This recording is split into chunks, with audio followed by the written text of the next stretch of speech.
ಜೈ ಶ್ರೀಮಾತ. ಸ್ನೇಹಿತರೆ, ನಾನು ನಿಮ್ಮ ಪ್ರವೀಣ್ ರಾವ್.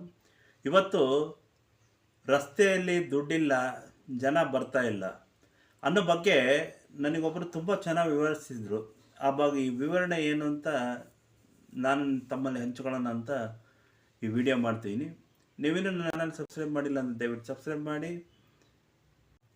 ಈ ಹಿಂದೆ ನಾನು ಶಿವಮೊಗ್ಗದ ಜಿಲ್ಲಾಧಿಕಾರಿಗಳ ಕಚೇರಿಗೆ ಕೆಲಸದ ನಿಮಿತ್ತ ಹೋದಾಗ ಅಲ್ಲಿನ ವಾತಾವರಣ ನೋಡಿದರೆ ಜನರು ಹೆಚ್ಚಾಗಿ ರಸ್ತೆಯಲ್ಲಿ ಇರಲಿಲ್ಲ. ಜೊತೆಗೆ ಯಾವುದೇ ಕಡೆ ನೋಡಿದ್ರೂ ಒಂದು ಅಂಗಡಿ ಮುಗ್ಗಟ್ಟುಗಳಲ್ಲೂ ಸಹ ಜನ ಇರಲಿಲ್ಲ. ಯಾಕೆಂದರೆ ನೀವು ಸಾಮಾನ್ಯ ಜಿಲ್ಲಾಧಿಕಾರಿಗಳ ಕಚೇರಿ ಅಂತ ನೋಡಿದ್ರೆ ಸುತ್ತಮುತ್ತ ಜನಸಂದಣಿ ಸ್ಥಳಗಳಾಗಿರುತ್ತೆ. ಇಂಥದ್ರಲ್ಲಿ ಅವತ್ತೇನು ಸಾಮಾನ್ಯ ಬಹಳ ದಿನಗಳಿಂದ ಆ ಥರ ಒಂದು ವಿಶಾಲವಾದ ಒಂದು ಜನ ಅಷ್ಟಿರಲಿಲ್ಲ. ಎಲ್ಲ ಒಂದಷ್ಟು ಜನ ಬರೋರು ಹೋಗೋರು ತುಂಬ ಕಮ್ಮಿಯಾಗಿತ್ತು.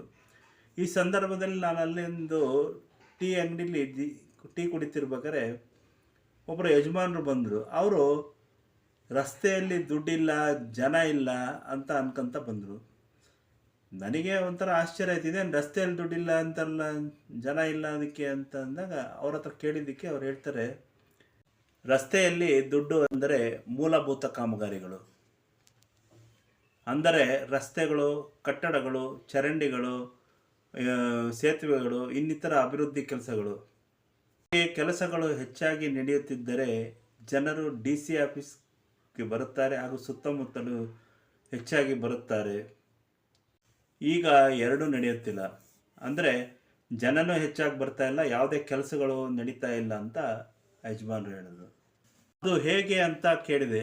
ಅದಕ್ಕೆ ಅವರು ಹೇಳಿದರು, ಈ ಸರ್ಕಾರಗಳು ಅಭಿವೃದ್ಧಿ ಕಾಮಗಾರಿ ಮಾಡೋಕ್ಕೆ ಪ್ರಾರಂಭಿಸಿದರೆ ಅದರಲ್ಲಿ ಸಂಬಂಧಪಟ್ಟ ಕೆಲಸ ಕಾರ್ಯ, ಅದಕ್ಕೆ ಬೇಕಾದ ಅರ್ಜಿಗಳು, ಟೈಪಿಂಗ್ಗಳು, ಜೆರಾಕ್ಸ್ಗಳು, ಊಟ ತಿಂಡಿ, ಹೀಗೆ ಜೊತೆಗೆ ಜಿಲ್ಲಾಧಿಕಾರಿ ಕಚೇರಿಯಲ್ಲಿ ಭೇಟಿಯಾಗುತ್ತಾರೆ.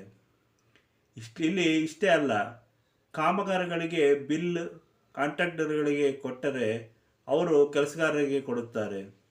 ಕೆಲಸದವರು ಪಟ್ಟಣಕ್ಕೆ ಬಂದು ತಮಗೆ ಬೇಕಾದ ವಸ್ತುಗಳನ್ನು ಖರೀದಿಸುತ್ತಾರೆ. ಈ ವ್ಯಾಪಾರಿಗಳು ತಮಗೆ ಬೇಕಾದ ವಸ್ತುಗಳು ಖರೀದಿಸುತ್ತಾರೆ. ಒಟ್ಟಿನಲ್ಲಿ ಹಣದ ವಿನಿಮಯ ಆಗುತ್ತದೆ. ಇದರಿಂದ ಜನರ ಕೈಯಲ್ಲಿ ದುಡ್ಡು ಓಡಾಡೋಕ್ಕೆ ಶುರು ಆಗುತ್ತೆ. ಇದಕ್ಕೆ ಹೇಳೋದು, ರಸ್ತೆಯಲ್ಲಿ ದುಡ್ಡಿದ್ರೆ ಜನ ಬರ್ತಾರೆ ಅಂತ ಅಂದರು.